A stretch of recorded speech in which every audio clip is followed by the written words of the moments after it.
Today's movie reminds us right away not to steal footage from the movie. Oops.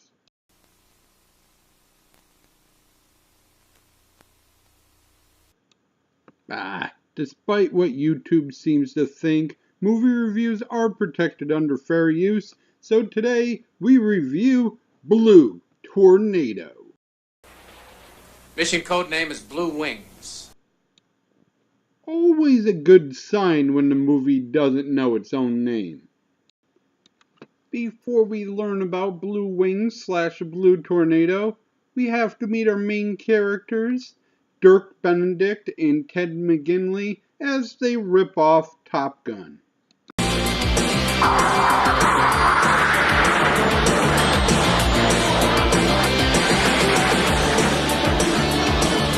It's on your tail. It's on your tail! Son of a bitch!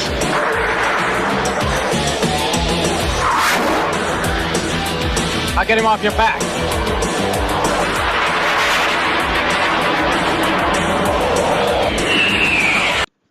Thankfully, no one is hurt, but they are a little embarrassed by being beat by a better pilot, so they come up with a special maneuver, and they're going to fly up north into the open space to test it out. Before they can even try, though, a blue light appears, and Ted, disappears. What the hell? Alex! Alex! What's happened?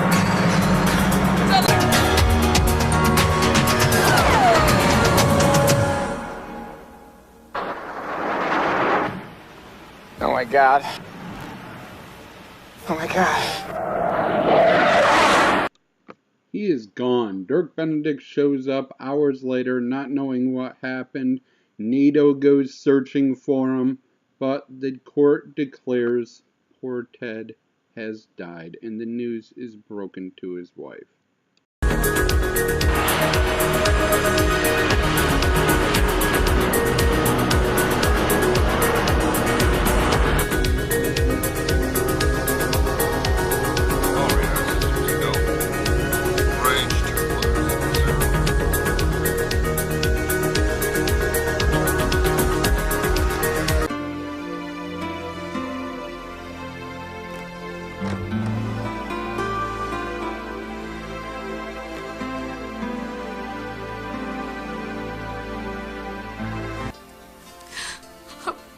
I wish he were here.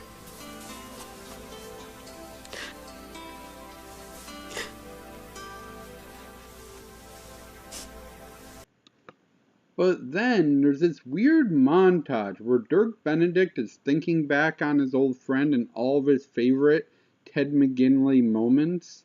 Yeah, it's kinda out of place. Here, watch.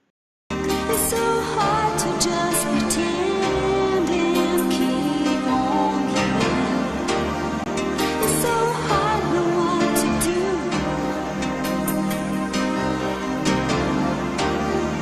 It's so hard to just pretend and keep on living.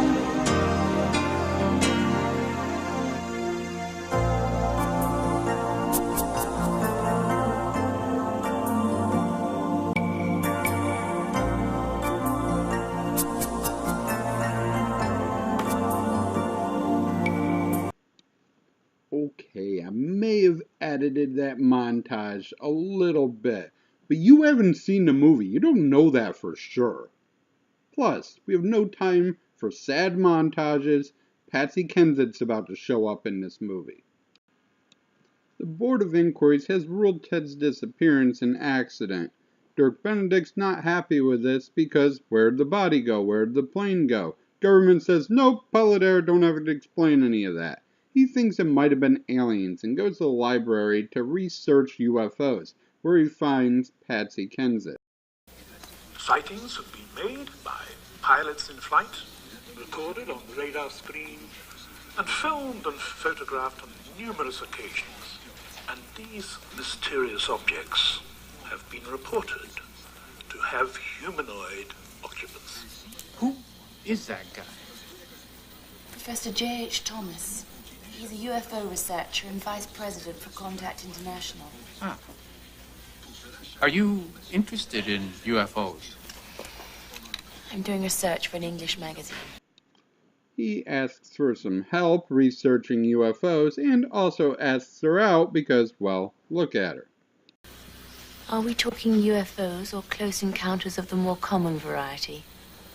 Well, that's entirely up to you. Let's take a quick divergent from the plot to show all of her scenes, because why not? These two lines correspond to the most frequent UFO routes. They've been keeping track of them since 1954. See, this one crosses North America and comes down over Europe along this mountain range. Right over the Mangrado. Exactly. What if this is all just coincidence? I suppose it could be, but look at it this way. Both lines cross only areas of strategic importance. Neither of them bother with the Third World or even with developing countries. How did somebody so pretty get to be so smart? Coincidence? There's been hundreds of cases just like yours. Let's put everything over here. Unfortunately, nobody wants to talk about them. And when they do, it's usually to deny that they ever happened at all. Alex, do you think we're alone? Why? What'd you have in mind? In the universe. Ah, yes. That. Them. I am your friend, Alex. Are you? Maybe it's about time we made this friendship official.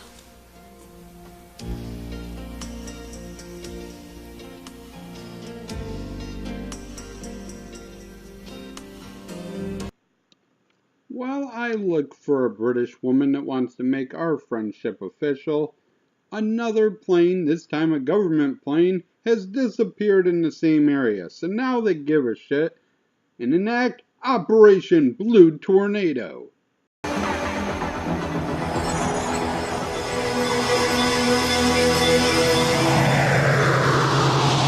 Christ! Can't see a fucking thing! Can you hear me? Describe what's happening. Fox Blue Leader. Situation extreme. We got objects, all quadrants, collision course. Pull her out! Eject! Eject!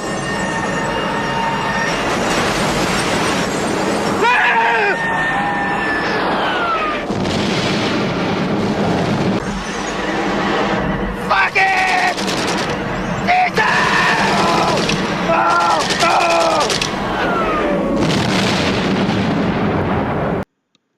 Well, that didn't go well, but proof of aliens, right? Nope. A highly respected scientist says it was all ball lightning. Everybody can go home. Well, except for the two people that died. Remember how Ted's father is a world-renowned mountain climber? Wait, no, I didn't show you any of them scenes. I showed you Patsy Kensit instead. Well, Ted's father is a world-renowned mountain climber, and he goes on this long speech about how it brings him closer to Jesus or something. Would you rather have seen a senior citizen talk about God or a sexy British woman? I think I made the right decision for you. Anyways, they go talk to the UFO expert that Patsy Kensit was watching on the tape earlier, and he tells Dirk Benedict they have to climb up the mountain and meet the aliens in person. I have no choice, Isabella. Philip was my best friend. It's his father, their mountain. I have to do this by myself.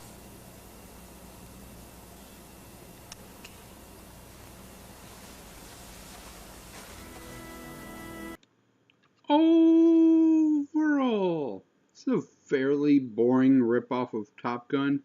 There's no jet fighting in it, really. There's the one scene where they avoid the balls of light, but we don't know for sure that hitting the balls of light would have been dangerous. We get no explanation for the aliens' motivation. We don't know who they are, if they're actually aliens, or what is going on. it just subdivides into this love story and never really gets back to the main plot. This one was written and directed by 70s Italian horror director Antonio Badò. Mostly Italian crew, mostly American and English cast. I just didn't like this one. The plot didn't focus on the correct things. The music was done by 4 different people and is all over the place. I would say pass on this one. Thank you for watching, and as always, shall try to do better next time. The top of a mountain is the end of one road, the beginning of another. The place up at the top is furthest from the earth and closest to heaven. Where the human race comes into contact with something higher.